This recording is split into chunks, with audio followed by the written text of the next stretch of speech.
Best Independent Spirit Award, I want to bring to the stage a longtime colleague from Harlem, Michelle McCleary.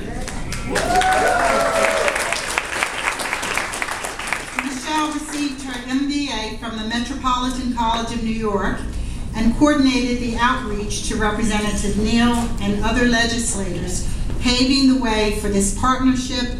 Please welcome Michelle McCleary.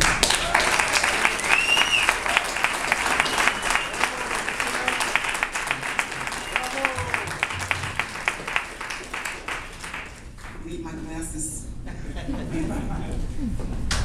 Now, the next powerhouse from South Carolina is Mr. Fletcher Smith. He's an attorney in Greenville, South Carolina.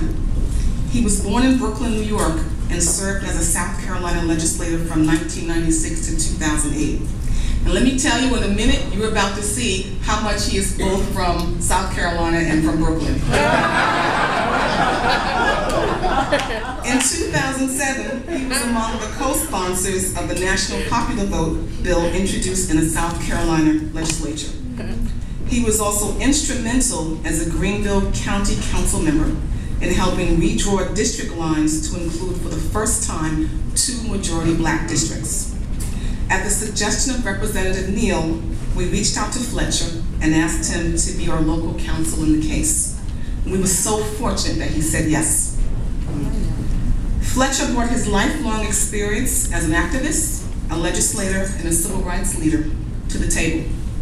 He was the perfect partner for our general counsel, providing insight into the local courtroom dynamics and procedures.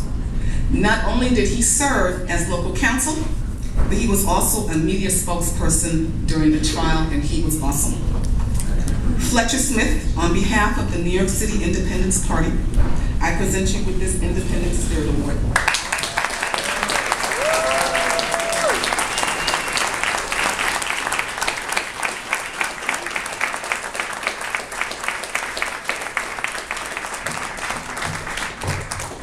Thank you, Michelle, for that beautiful introduction. You know, it is great to be in my home state and be recognized after 53 years.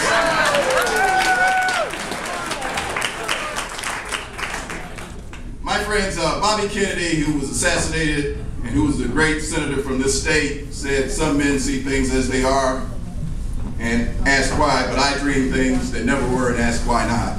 I think that same spirit needs to be asked by all of us. When we look at the attack on our democracy with voter suppression all across this country, and what we must do in our courtrooms with the people such as Harry Kresge, who I think is one of the finest lawyers that this country has ever produced.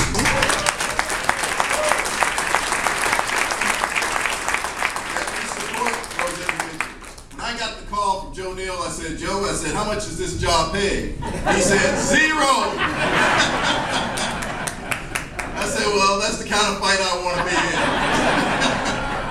I want to thank our brother from Idaho. I think he's an outstanding lawyer. And I think, you know, give him a hand too. You know, lawyers all across this country are being attacked. But when lawyers do great things for their communities, we must stand up and stand behind our lawyers and stand with them to make sure that the message is out there and that the job gets done for all Americans in this system. You might not get credit for everything you do, but by God, when this country changes its course and makes sure that things are nonpartisan in terms of health care, things are nonpartisan with regard to hunger, things are nonpartisan with regard to voting and making sure that your voices are heard in all the councils of government, then we know that America has really changed and for the better. Thank you very much.